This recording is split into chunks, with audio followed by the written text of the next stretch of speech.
So from my understanding, though, I mean, I'm not trying to argue with you. This is just the Yeah. way that I would think it as a novice.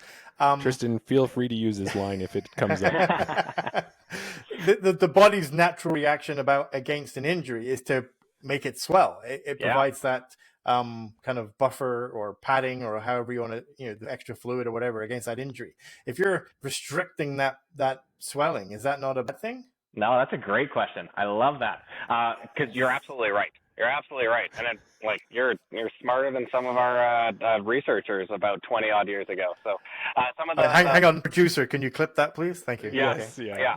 yeah. So some of the old research came up with this nice acronym called RICE, which I'm sure a lot of us have heard, right? Rest, ice, compression, elevation.